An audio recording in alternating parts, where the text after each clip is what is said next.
오늘부터 야고보서 말씀을 공부합니다. 1장 12절을 우리 함께 읽어보겠습니다. 시작.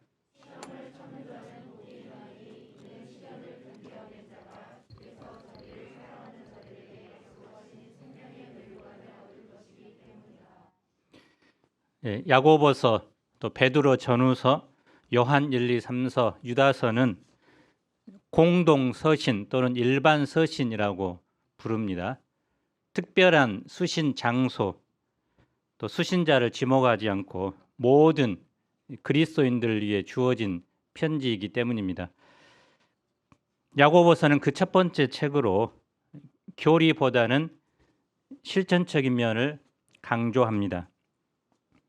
복음이 들어있지 않다는 이유로 루터는 지푸라기 서신이라고 불렸습니다. 그런데 이런 현상은 한국 교회에서도 발견됩니다.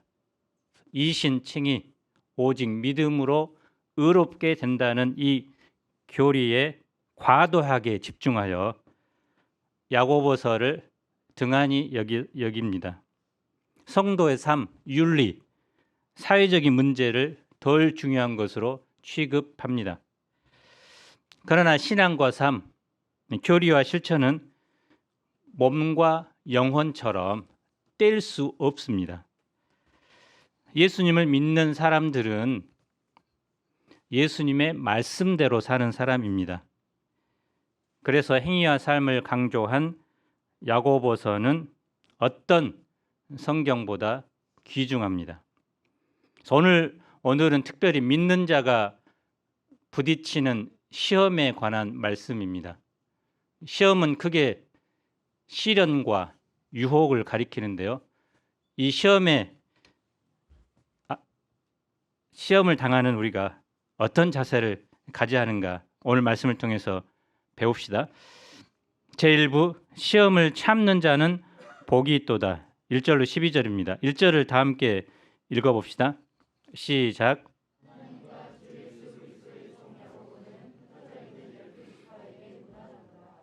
야고보서의 저자는 누굽니까?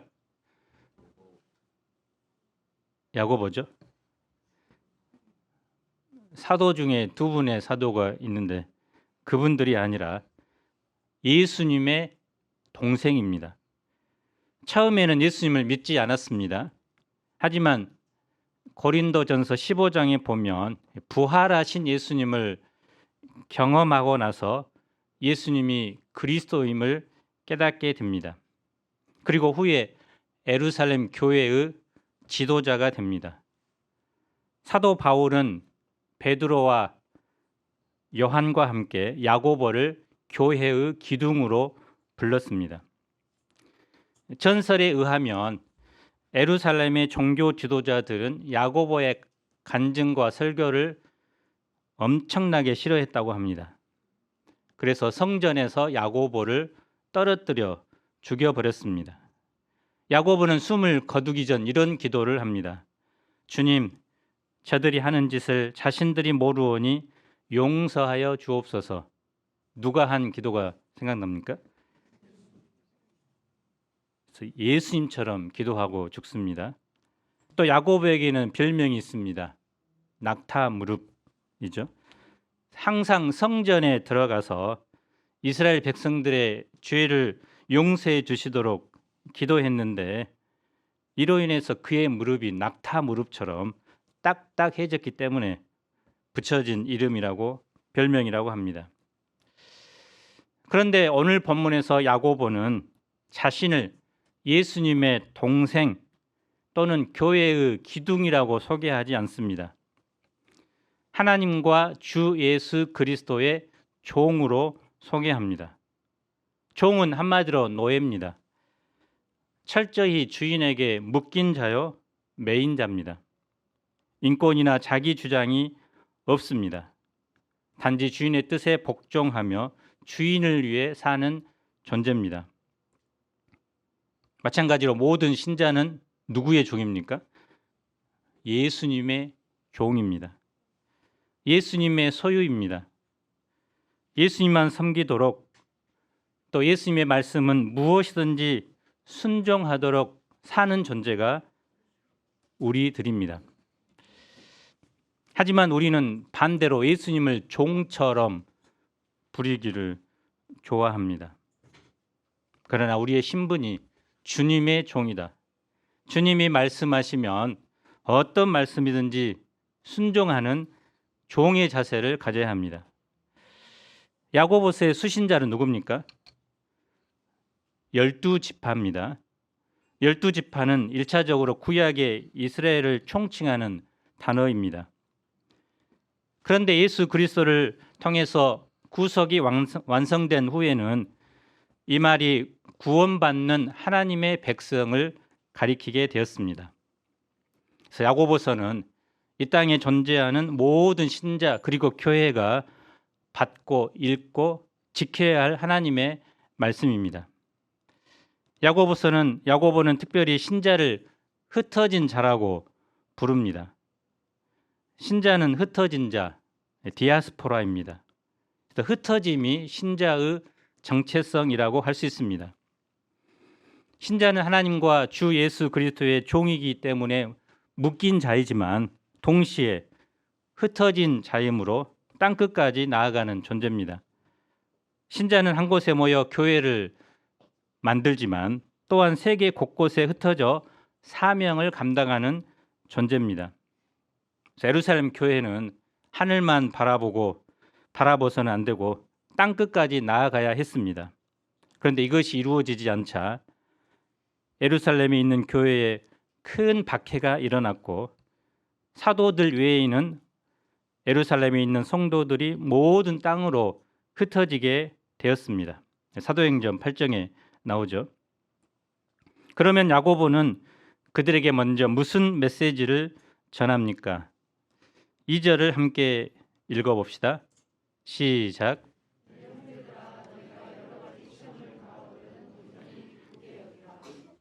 네 형제들아라고 부릅니다. 야고보와 그들이 예수 그리스도의 피로 구원을 받고 한 형제가 되었기 때문입니다. 18절을 보면 하나님은 자기의 뜻을 따라 그들을 진리의 말씀으로 낳으셨다고 말합니다. 하나님께서는 모든 신자의 아버지가 되신다는 것입니다. 야고보는 여러 가지 시험을 당하거든 온전히 기쁘게 여기라라고 말합니다. 시험, 트라이얼이라는 말은 시련, 고난 등을 나타내는 단어입니다. 신자라면 누구든지 예외 없이 시련을 당합니다. 그래서 어떤 분은 인생의 시련의 총합은 누구나 다 똑같다고 했습니다. 그래서 어렸을 적 시련을 당하든지 젊었을 때든지 노년에든지 결국 인생을 결산해 보면 하나님께서 우리에게 허락하신 그 시련은 다 같다는 것입니다. 어떤 신자도 이 시련을 피해갈 수 없습니다. 그래서 신자에게는 이 시련이 있는 것이 이상한 것이 아니라 시련이 없는 것이 이상한 것입니다. 그래서 히브리서에는 시련이 없으면, 이 고난이 없으면 사생자요 하나님의 아들이 아니라까지 말을 합니다. 그런데 이 시련의 기간은 따로 정해져 있지 않습니다. 또 시련은 예고하고 오지 않습니다. 무시로 닥쳐옵니다. 이 시간을 선택할 수도 없고 피할 수 없습니다. 동서남북을 가리지 않고 모든 곳에서 닥쳐옵니다. 태풍이 강한 바람과 함께 앞뒤로 가리지 않고 폭우를 쏟아붓듯이 이 시련도 전후좌우를 따지지 않고 몰려옵니다. 가정과 직장과 학교가 시험의 장소고 심지어 교회까지도 그럽니다. 신자가 거하는 모든 것이 시험의 자리입니다. 시험의 종류도 여러 가지입니다. 본문의 여러 가지라는 말의 문자적인 의미는 많은 색깔의 다채로운이라는 뜻인데요. 세상에 다 셀 수 없을 정도로 많은 종류의 색깔이 있는 것처럼 이 시험의 종류도 매우 많고 다양하다는 것입니다.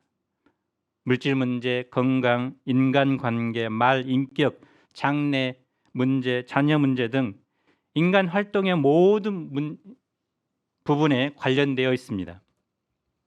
이처럼 신자는 시간과 공간과 종류를 가리지 않고 시험을 당합니다. 현대 고 정주영 회장의 자서전 제목이 시련은 있어도 실패는 없다라는 멋있는 말을 했는데, 멋있긴 하지만 사람은 시련을 싫어합니다.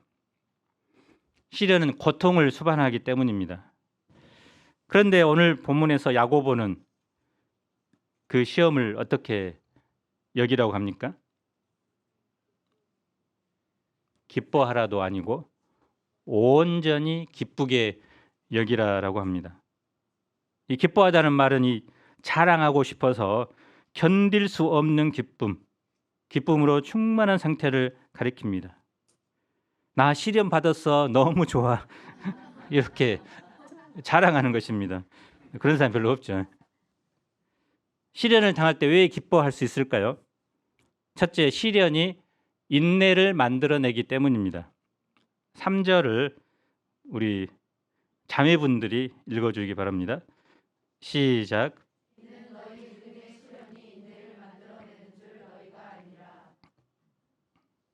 시련을 믿음의 시련이라고 말합니다. 믿음 때문에 받는 시련의 의미보다는 믿음을 성장시키기 위한 시련이라는 뜻입니다. 여러 가지 시련으로 인해 힘들고 아프고 고통스러울 때도 그것이 마침내 가져올 결과를 소망하며 온전히 기뻐할 수 있습니다. 믿음의 시련은 시련 자체로 끝나지 않습니다. 시련의 과정을 통해서 결국은 인내라는 열매를 맺게 됩니다. 그래서 이 인내는 신자가 반드시 갖춰야 하는 성품입니다. 그래서 야고보서에는 인내라는 단어가 곳곳에 들어 있습니다. 재림을 소망할 때도 인내해야 되고, 또 예수님의 성품을 닮을 때에도 인내해야 되고, 이 인내를 강조합니다. 사도 바울은 이 인내를 성령의 열매가 가지는 특성 중 하나라고까지 했습니다. 그런데 한 성경학자는 이런 말을 했습니다. 인내는 수동적인 것이 아니다. 참고 견디는 것은 강하고 적극적인 것이다. 참고 견딘다는 것은 지속하기 어려울 때 올바른 길을 계속 가는 것이다. 그래서 인내의 어원적 의미는 어떤 어려움 아래에서 계속해서 머무는 행동입니다. 그래서 수동적인 복종이라기보다는 능동적인 견딤입니다. 잠시 견디다가 포기해 버리는 것은 인내가 아닙니다. 그래서 인내는 관념이나 이론이 아니라 실제로 참고 견디는 행위라고 할 수 있습니다. 둘째로, 시련이 성숙한 인격을 만들어내기 때문입니다. 4절을 우리 형제분들이 읽어주세요. 시작.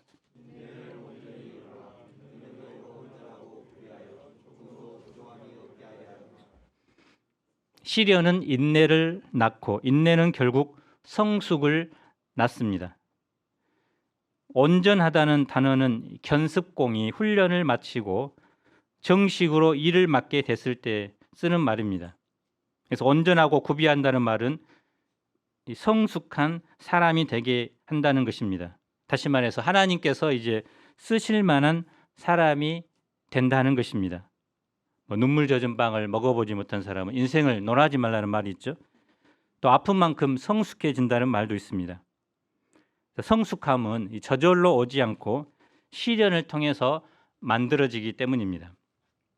금광석이 용광로에 들어가면 그 속에 있는 모든 불순물이 빠져나오고 최후에 순금이 남습니다.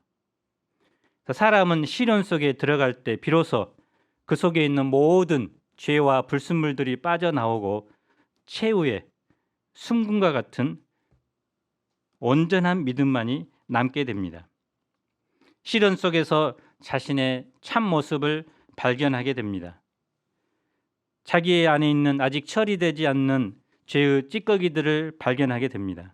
그리고 회개하며 그 내면이 겸손해집니다.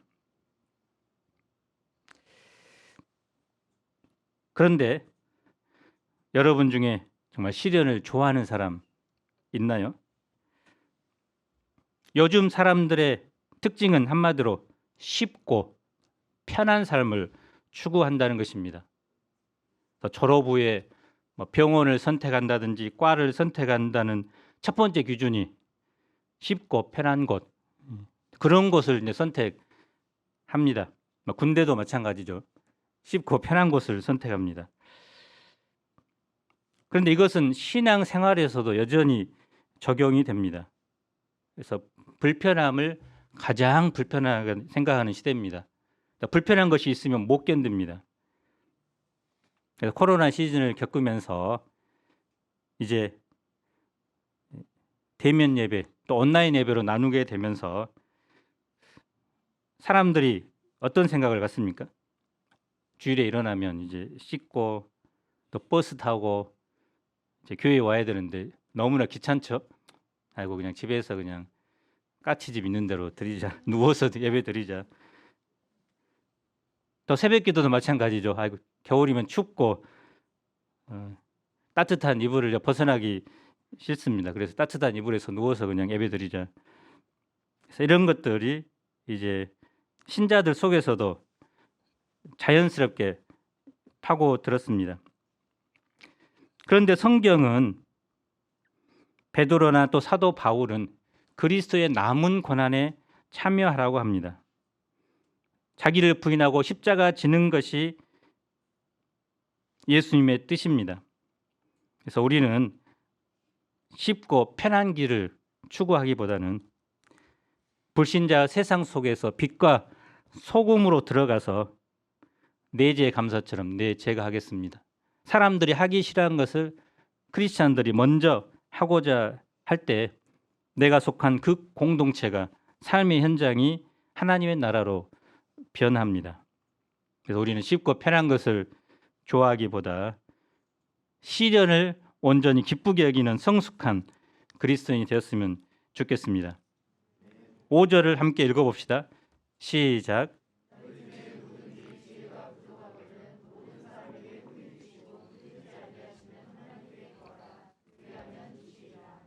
시련을 이기려면 지혜가 필요합니다. 토마스 칼라일은 인간에게 제일 무서운 것은 행운과 행복이 없는 것이 아니라 지혜가 없는 것이라고 말했습니다. 우리가 어디서 지혜를 구할 수 있습니까? 로마서 11장 33절은 이렇게 말씀합니다. 깊도다 하나님의 지혜와 지식의 풍성함이여. 잠언 1장 7절은 이렇게 말합니다. 여호와를 경외하는 것이 지식의 근본이거늘. 지혜가 있어야 시련의 의미도 알고 시련을 견딜 수 있는 힘도 생깁니다. 그 지혜는 인간의 꾀로 얻어지는 것이 아니고 하나님께로부터 옵니다. 하나님은 기도하는 자에게 지혜를 주십니다. 주시되 풍족하게 주십니다. 다만 믿음으로 구하고 조금도 의심하지 않아야 합니다. 하나님은 모든 사람에게 차별하지 않고 후히 주시지만 그렇다고 해서 아무에게나 주시는 것이 아닙니다.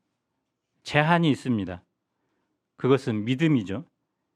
신자의 기도, 하나님의 주심은 오직 믿음 안에서만 유효합니다. 의심하는 자는 마치 바람에 밀려 요동하는 바다 물결 같습니다. 이런 사람은 무엇이든지 죽게 얻기를 생각하지 말아야 합니다. 그래서 전화를 걸 때 번호를 정확하게 누르다가 마지막 번호 하나를 잘못 누르면 어떻게 됩니까? 원하는 사람과 절대 통화를 할 수 없죠. 잘 나가다가 막판에 의심하면 아무것도 안 됩니다. 조금도 의심 없이 끝까지 믿음으로 가야 합니다. 근데 믿음으로 살고 있는데도 직장도 변변하지 않고 또 돈도 없으면 마음이 어떤 마음이 듭니까? 특별히 설날에 이제 집에 찾아갔는데 백수이고 또 통장에 아무것도 없으면 친구들 만나기도 부담스럽고 친척들 보기도 민망하죠. 그런 사람들에게 야고보 선생이 뭐라고 말씀합니까? 낮은 형제는 자기의 높음을 자랑하고 높음은 자기가 장차 부자가 된다는 것이 아니라 현재의 신분이 하나님의 자녀임을 강조한 표현입니다. 세상적으로는 내밀 명함이 별 볼 일 없을지라도 영적으로는 하나님 나라의 시민임을, 그리고 장차 영원한 하나님 나라를 기업으로 얻게 될 것임을 자랑하라는 것입니다. 반면 부한 형제는 어떠해야 합니까? 자기의 낮아짐을 자랑해야 합니다. 겸손하라는 것입니다. 그 부요함이 풀의 꽃과 같이 지나가기 때문입니다. 아무리 예쁜 꽃도 해가 뜨고 뜨거운 바람이 불면 꽃은 떨어지고 그 아름다움은 사라지기 때문입니다. 그러면 우리가 시련을 잘 견딜 때 어떤 복이 주어질까요? 다 같이 12절을 읽어봅시다. 시작.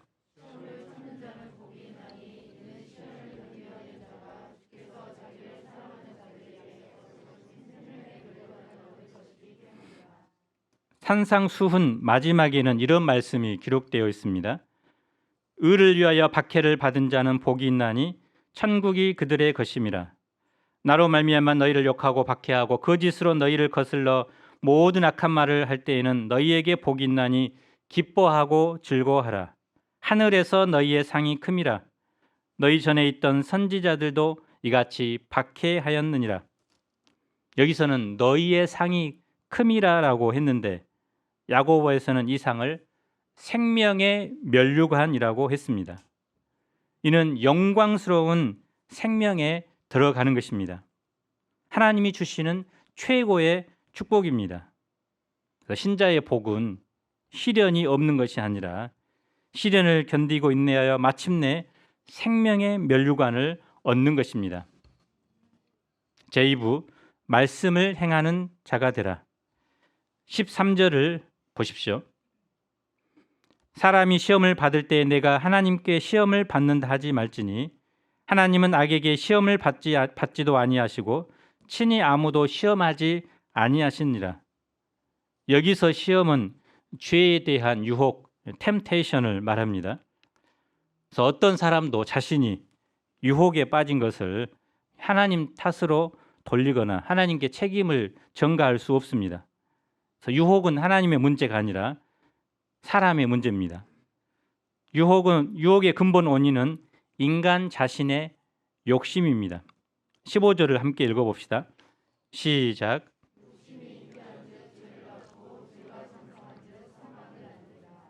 그래서 욕심을 제어하지 않고 계속 마음에 품고 있으면 결국은 죄라는 생명체를 출산하게 됩니다. 그리고 죄는 거듭 죄를 지으며 성장합니다. 멈추지 않고 재생산합니다. 죄의 공장은 결코 멈추지 않는다고 하죠. 정전도 없고 고장도 없습니다. 죄는 죄로 끝나지 않고 결국 죽음을 출산합니다. 죄의 결국은 죽음입니다. 그래서 속지 말아야 합니다. 반면 하나님은 어떤 분이십니까? 17절을 읽어봅시다. 시작.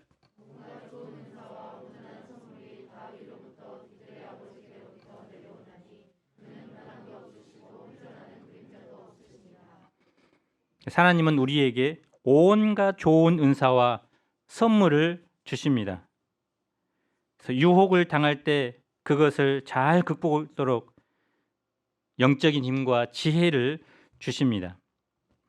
우리가 죄악된 세상에 태어나서 살면서 수없이 유혹을 받아서 헤매고 넘어지기도 하지만 그럼에도 불구하고 믿음의 중심을 지킬 수 있는 것은 하나님께서 주시는 좋은 은사 때문입니다. 하나님은 빛을 만드셨는데 그분은 변함도 없고 회전하는 그림자도 없이 한결같습니다. 신실하신 하나님께서 진리의 말씀으로 우리를 거듭나게 하셨습니다. 그리고 이제 모든 피조물을 대표하는 첫 열매가 되게 하셨습니다. 그러므로 우리는 어떻게 살아야 할까요? 첫째, 말을 절제해야 합니다. 19, 20절을 우리 자매님들이 말을 많이 하니까 읽어보겠습니다. 시작.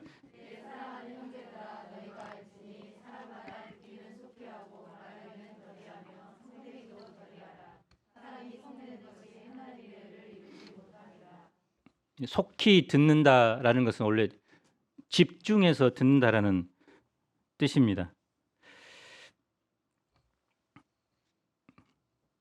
뭐 강의를 들을 때, 말씀을 들을 때 스마트폰을 보면서 듣는 사람들이 있죠. 근데 그것은 듣는다라고 말할 수 있을까요? 연구에 의하면 사람은 멀티플레이어가 절대로 될 수 없다고 합니다. 그래서 두 가지를 동시에 하는 것은 그 효율을 극도로 떨어뜨려서 차라리 아무것도 안 하는 것이 낫다고 합니다. 한 가지 일에 집중하는 사람만이 결국은 이제 성공한다고 합니다. 그래서 집중하는 것의 좋은 방법은 들으면서 이제 기록을 하는 것입니다. 우리 조수빈 목사님은 항상 주일 메시지를 들으면 수첩에 포인트를 잘 기록을 해서 한마디 할 때 그것에 기초해서 한마디를 합니다. 인간은 머리를 믿을 수 없고 이제 글은 믿을 수 있기 때문입니다. 저도 올해부터는 이제 모든 모임 또 그것을 다 기록 글로 적어 놓습니다. 나중에 보면은 그 글을 통해서 머리로 그때 들었던 모든 것들이 이제 생각나기 때문입니다. 그래서 우리 최은학 목자님도 은혜를 많이 받고 그 전에는 이제 예배 때 핸드폰을 많이 봤는데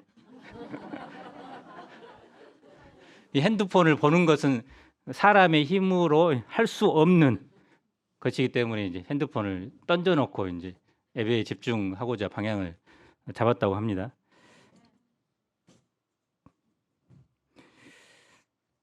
저도 이제 집에 가기 전에 잠자기 전에 핸드폰을 보는 습관을 도저히 죽었다 깨도 이제 할 수 없으니까 그것을 극복하기 위해서 이제 교회에다 핸드폰 던져놓고 알람 타이머 되는 것만 이제 가지고 가고자 하는데 잘 되지 않습니다.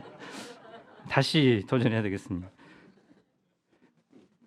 시련과 유혹 가운데 있을 때 그래 본문에서 듣는다는 것은 사람들과 일상적인 대화보다는 하나님의 말씀을 말합니다. 시련과 유혹 가운데 있을 때 하나님의 말씀을 집중해서 들어야만 그것의 의미를 깨닫게 되고 이길 수 있습니다. 그래서 몸과 마음이 힘들 때 성경을 읽고 메시지를 듣는 이유가 여기에 있습니다. 그래서 말씀을 듣지 않고서는 아무런 일도 일어나지 않습니다. 하나님의 말씀이 들려야지만이 변화가 있습니다. 말씀을 또 그냥 듣는 것이 아니라 집중해서 들어야만 내면에 담겨진 모든 찌꺼기가 사라지고 새 생명의 기운이 용솟은 칩니다. 또 말하기를 더디하라고 했는데요. 말을 천천히 하라는 의미가 아니라 성급하게 자기의 의견만을 주장하거나 자기 고집만을 내세우지 말라는 것입니다. 힘들고 열악한 환경에 처하면 터진 입이라고 함부로 말하는 사람이 많습니다. 함부로 말하니 함부로 또 화를 냅니다. 이런 사람은 하나님의 의를 이루지 못합니다. 쉽게 화를 내는 것은 터프가이의 상징이 아니라 미성숙의 상징입니다. 둘째, 말씀을 행해야 합니다. 우리 형제분들이 21절을 읽어주십시오. 시작.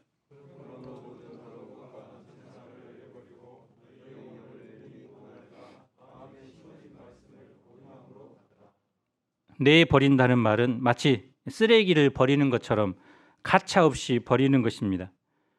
또 받으라는 말은 순종하는 것입니다. 정원에 꽃씨를 심으려 할 때 잡초가 많으면 먼저 그 잡초를 뽑아냅니다. 그 후에야 씨를 심습니다. 모든 더러운 것과 넘치는 악은 우리 마음밭의 잡초와 같습니다. 우리가 이런 것을 먼저 뽑고 난 후에 말씀을 심어야 그 말씀이 우리 안에서 잘 자라게 됩니다. 22절을 보십시오. 너희는 말씀을 행하는 자가 되고 듣기만 하여 자신을 속이는 자가 되지 말라. 말씀을 배우는 최고의 목적은 무엇입니까? 그 말씀에 순종하기 위해서죠.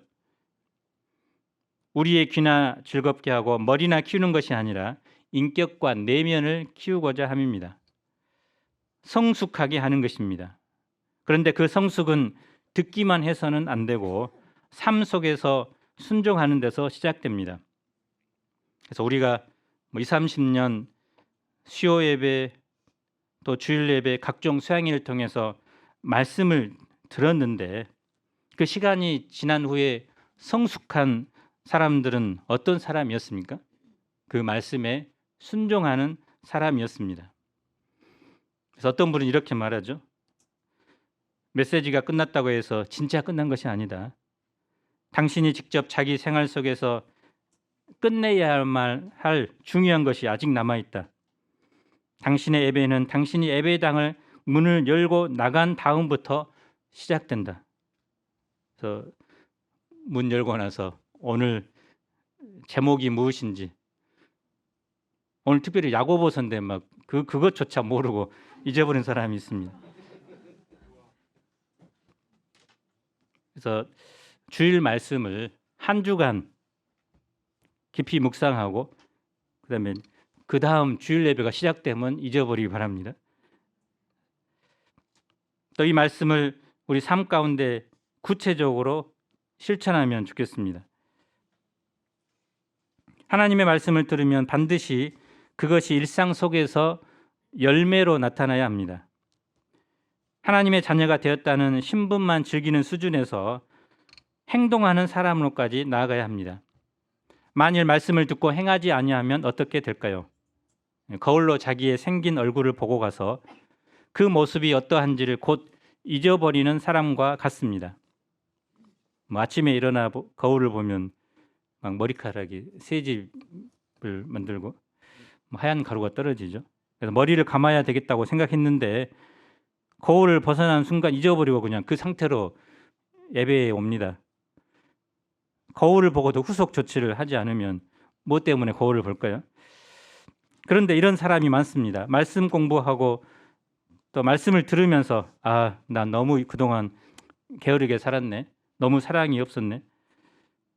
자신의 문제점을 발견합니다. 그런데 성경을 덮는 순간 예배가 끝나는 순간 모든 것을 잊어버립니다. 이런 사람은 사실 하나님의 축복과는 담을 쌓고자 노력하는 사람입니다. 정말로 복받은 사람이 무엇입니까? 25절을 함께 읽어봅시다.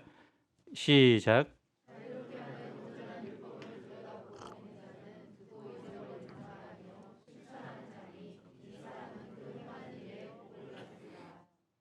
그래서 올해는 올 한 해만큼은 우리가 한 말씀을 주일 말씀 한 말씀을 한 주간 구체적으로 실천하는 삶을 살아가면 좋겠습니다. 셋째, 약자를 돌보아야 합니다. 26절을 보십시오. 누구든지 스스로 경건하다 생각하며 자기 혀를 재갈 물리지 아니하고 자기 마음을 속이면 이 사람의 경건은 헛것이라. 혀를 재갈 물린다는 말은 말을 절제하는 것이죠. 믿음의 사람은 한마디를 해도 상대방에게 위로를 주고 소망을 주고 은혜를 끼치는 말을 해야 합니다. 예전에 제가 윤석전 목사님 집회에 한번 갔는데 그분은 이제 말을 절제하기 위해서 3개월간 이제 그 볼펜으로 입에 해서 한마디도 하지 않았다고 합니다. 근데 3개월 후에 그 말을 절제하니까 하나님께서 그 후로부터 말에 엄청난 권세를 허락해 주셨다고 이제 간증한 것을 들었습니다. 우리도 불신을 심고 상처를 주는 말은 입 밖에 내지도 말아야 합니다. 위로하고 소망을 주고 격려하고 용기를 주는 그런 덕스러운 말을 하면 좋겠습니다. 27절을 보십시오. 함께 마지막으로 읽어봅시다. 시작.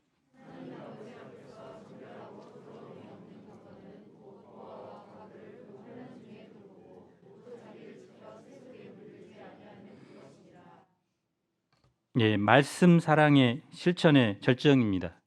이웃 사랑을 하라는 것입니다. 고아와 과부는 가장 도움이 필요한 사람입니다.